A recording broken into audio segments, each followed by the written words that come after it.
Chapter 2, Turning Around, Part 1.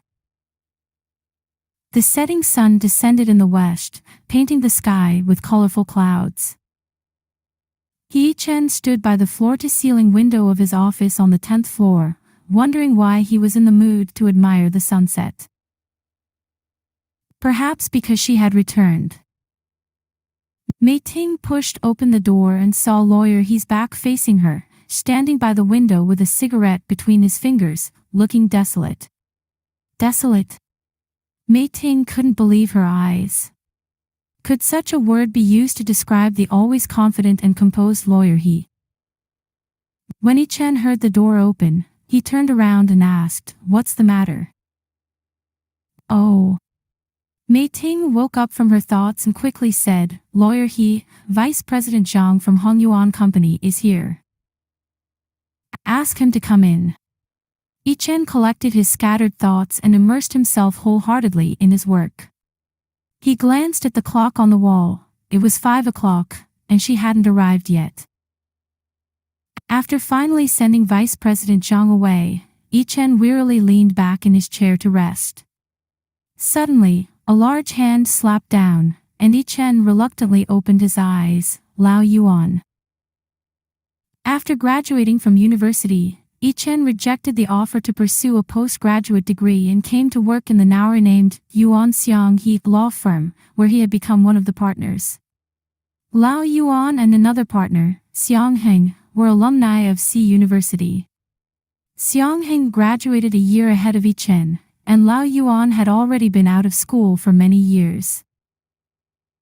The burly man, who looked more like a bandit, leisurely sat opposite Yichen, arrogantly crossing his legs. "What's the plan next?"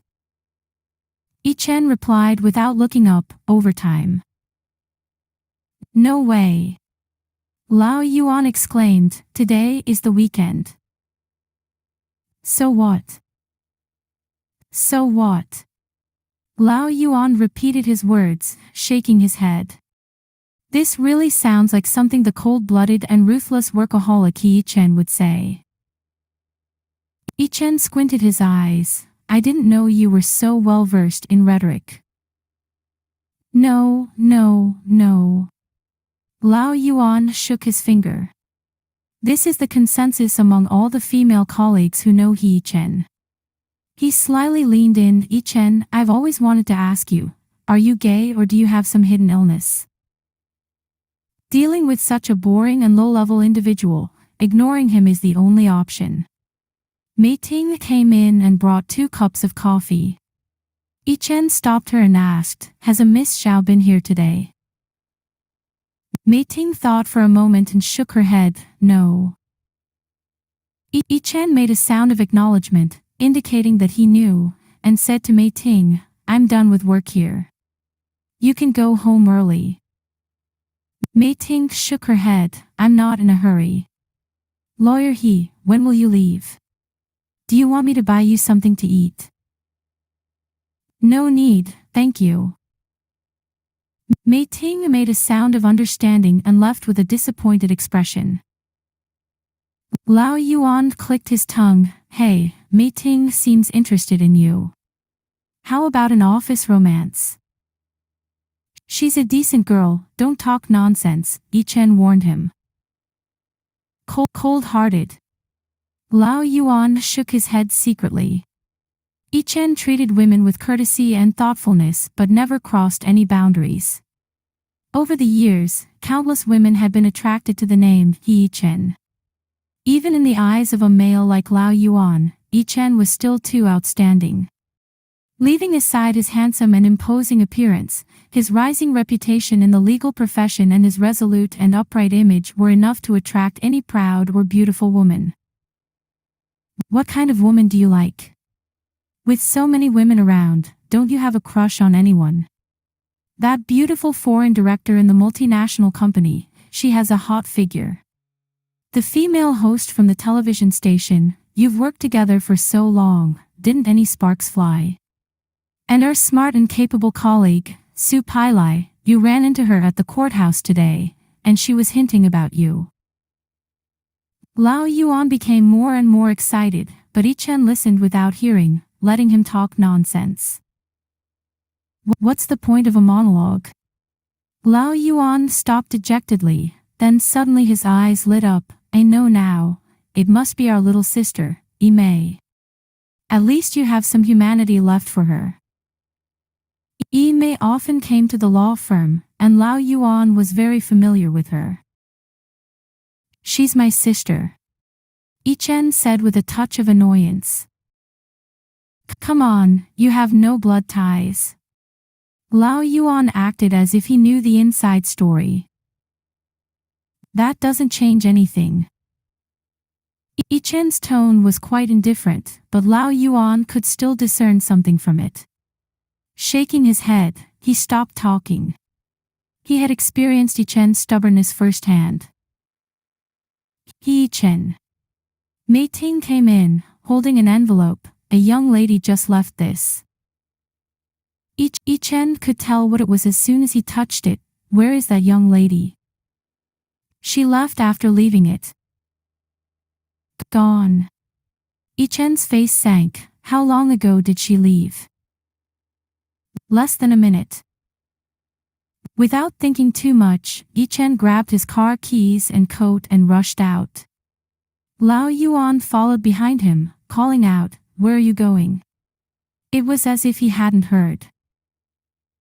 At the entrance, Lao Yuan happened to run into Xiangheng, who had just returned from the courthouse. What's going on with him? Xiangheng looked in the direction Yichen had gone, deep in thought. I think I know the reason. You know. Hurry up and tell me. Just now, I saw someone downstairs. I thought I was mistaken, but it really was her. Who? Lao Yuan looked at him expectantly. Guess what kind of person Yichen is?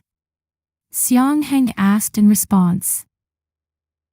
Calm, rational, and objective, Lao Yuan offered a fair evaluation. Then this person is his opposite, imprudent, irrational, and subjective. Lao Yuan's curiosity piqued. A woman. Yes, his former girlfriend. Although Xiangheng was 1 year ahead of Yichen, they lived in the same dormitory, so he knew a lot about Yichen's past. Girlfriend? Lao Yuan had an incredulous expression. Yichen had a girlfriend. Yes, she broke up with him and left for the United States without saying a word. Yichen found out about it only after she had gone. This matter spread widely at the university, and Yichen was quite despondent for a while. That's when he learned how to smoke and drink. No way. Lao Yuan couldn't imagine what kind of woman would abandon Yichen. No wonder he stayed away from women. It turns out he was bitten by a snake, and now he was afraid of well ropes. During the peak of leaving work, Mosheng was in no hurry to go home. She wandered aimlessly amidst the crowded people. Only just now did she have to admit to herself that she was really different from before. The old her would never have retreated like this. Even if Yichen appeared cold and distant, and rejected people from thousands of miles away, she could still approach him with a smile on her face. But now, she didn't even have the courage to exchange a few words. Yichen had once called her sunshine, the sunshine he couldn't refuse, but now, her own sunshine had disappeared. What could she use to shine on others? A silver-white BMW abruptly stopped in front of her. Mosheng didn't raise her head and walked around it. However, she heard a familiar voice say, "Get in the car." She looked up in surprise, and it was him. Seeing her standing there stunned, Yichen frowned and repeated, "You can't park here, get in the car." Mosheng didn't have time to think about what was going on. The car had already merged into the after-work traffic. Chinese or Western cuisine?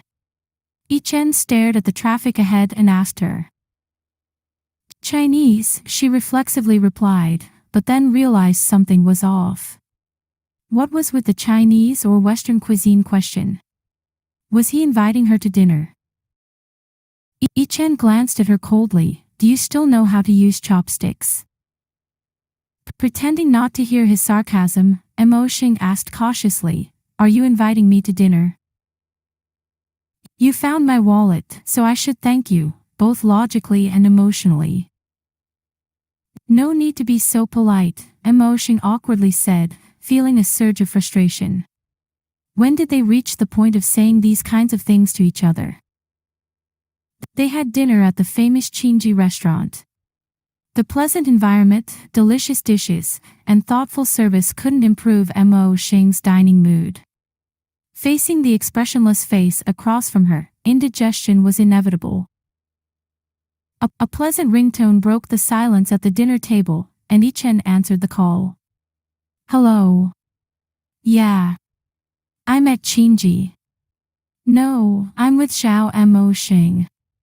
We ran into each other. Okay. He suddenly handed the phone to her. Yi Mei wants to talk to you.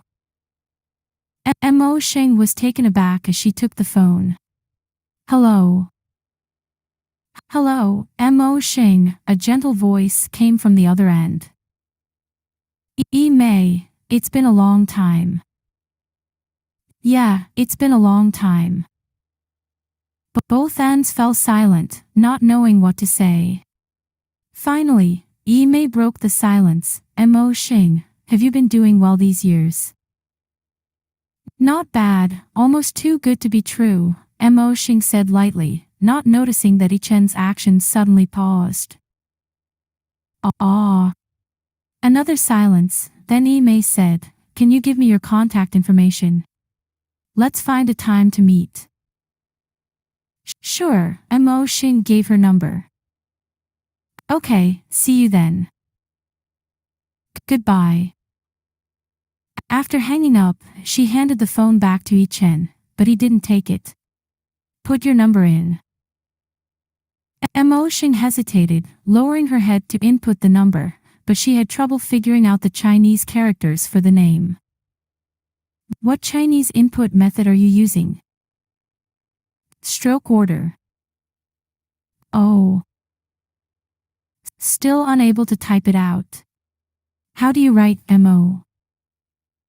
Yichen reached over and took the phone from her hand. Let me do it.